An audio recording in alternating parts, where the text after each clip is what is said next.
Nobody buys Valvoline Daily Protection, thinking they found a hidden gem. It sits at the budget end of the synthetic blend shelf, the kind of oil that ends up in your cart because your local parts store had a display at eye level and the price was right. An AMSOIL synthetic blend costs noticeably more, carries a slightly premium reputation, and gets marketed specifically to people who want to do better than conventional without committing to a full synthetic price point. Standard story. But a used oil analysis on both of these bottles after 4,000 miles tells you something that the shelf price does not. The molybdenum reading on Valvoline Daily Protection comes back at 220 to 260 parts per million remaining. AMSOIL synthetic blend comes back at 60 to 80 parts per million remaining. That is not a small gap. Valvoline is running 3 to 4 times the friction modifier concentration of AMSOIL inside the same blend category, on what the datasheet tells you is a substantially weaker synthetic base. If you're someone who cares about protecting your vehicle with real facts instead of marketing hype, hit that subscribe button right now. It's actually shocking that over 95% of viewers don't subscribe, despite saving hundreds or even thousands from the information in these videos. Subscribing costs you nothing, but helps me keep bringing you content that dealers don't want you to see. That pairing is the whole story in one number. And understanding why Valvoline made that formulation choice tells you which engine and which driver each oil was actually built for. Molybdenum works at the boundary lubrication zone, the contact patches where the oil film thins out and metal gets closest to metal.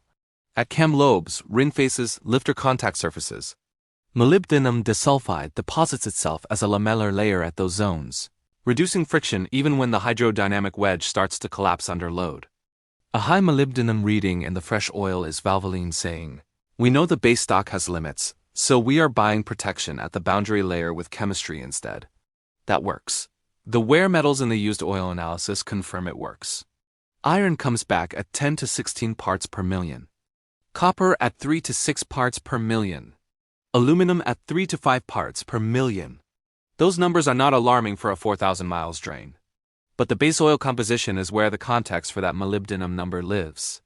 Valvoline Daily Protection is built primarily on Group 2 conventional base stock with a Group 3 synthetic top-off component. Group 2 base oil is refined mineral oil, cleaner than Group 1, still petroleum. It carries a viscosity index in the range of 90 to 120 and shears under sustained mechanical stress, faster than a true synthetic molecular chain. AMSOIL synthetic blend explicitly markets its formula as carrying greater than 50% premium synthetic base oils. That is not a marketing footnote, that is a load-bearing specification. Greater than 50% synthetic in a blend category is an unusual commitment, and the viscosity retention numbers in the used oil analysis reflect it directly. The kinematic viscosity at 100 degrees Celsius after use tells you how much the oil has thinned from its fresh baseline. Valvoline Daily Protection comes back at 8.8 to 9.4 centistokes. AMSOIL synthetic blend comes back at 9.1 to 9.6 centistokes. Both products are 5W30 oils. Fresh, they sit at roughly the same viscosity window. After 4,000 miles of mechanical shear and thermal cycling, AMSOIL is sitting measurably closer to its original specification.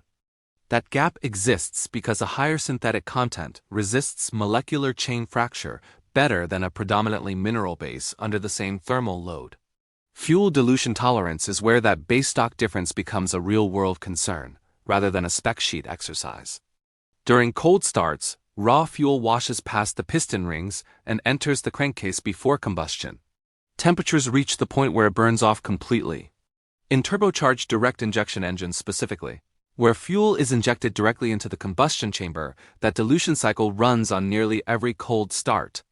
A vehicle driven primarily on short trips under 10 to 15 minutes never fully stabilizes the crankcase temperature long enough to evaporate accumulated fuel.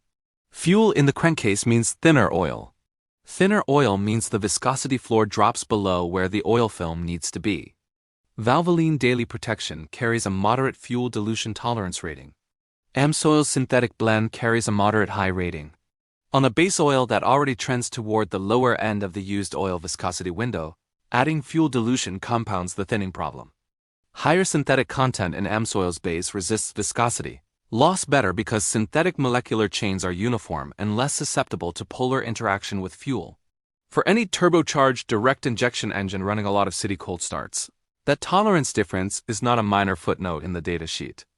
It is the margin between the oil holding its film strength at the bottom of the drain interval and not. The total base number tells a story.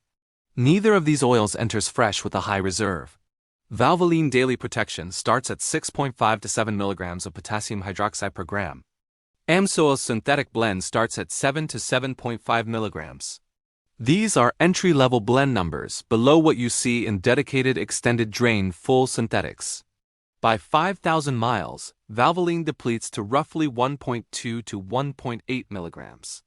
AMSOIL holds at 1.8 to 2.4 mg of potassium hydroxide per gram.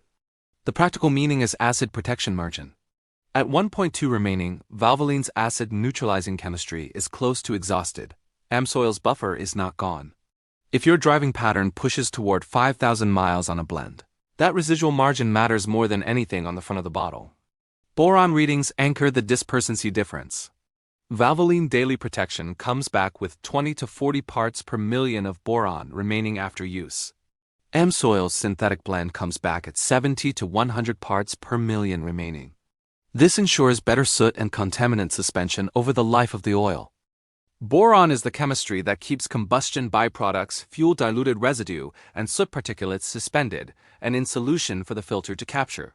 A low boron reading after 4,000 miles on a budget blend is not necessarily a failure because the filter is doing its job. The filter captures whatever the boron kept in suspension. But that gap in dispersency reserve shows the oils aren't operating with the same philosophy. If you're someone who cares about protecting your vehicle with real facts instead of marketing hype, hit that subscribe button right now. Valvoline bought friction protection at the boundary layer with molybdenum. AMSOIL bought combustion byproduct management with boron. Both approaches have merit. They are not interchangeable. Calcium lands at 1,200 to 1,400 parts per million in Valvoline, and 1,100 to 1,300 in AMSOIL. Magnesium runs at 400 to 600 in Valvoline and 500 to 700 in AMSOIL. A slight reversal where Valvoline leads on total calcium, AMSOIL leads on magnesium. Neither gap is large enough to drive a purchasing decision. The zinc dialkyl-dithiafasp readings land close as well. Valvoline holds 700 to 800 parts of zinc and 600 to 700 phosphorus. AMSOIL holds 750 to 850 zinc and 650 to 750 phosphorus. A small AMSOIL edge on anti-wear chemistry, not a significant separation. The verdict comes back to the base oil and your goals. Valvoline Daily Protection uses high molybdenum to compensate for what its petroleum-based stock cannot deliver in shear resistance. That formula works well for factory drain intervals in the 3,000 to 4,000 mile range. For standard city and highway mixed use, AMSOIL synthetic blend is different. Greater than 50% synthetic base oil, stronger dispersency reserve through boron, and better viscosity retention under stress. It offers better fuel dilution tolerance for short-trip city drivers and a total base number margin that holds up at 5,000 miles. Valvoline's molybdenum looks impressive on datasheets. AMSOIL's viscosity and boron reserve will look better at the drain. Which reading you care more about is the question the used oil analysis is asking you to answer.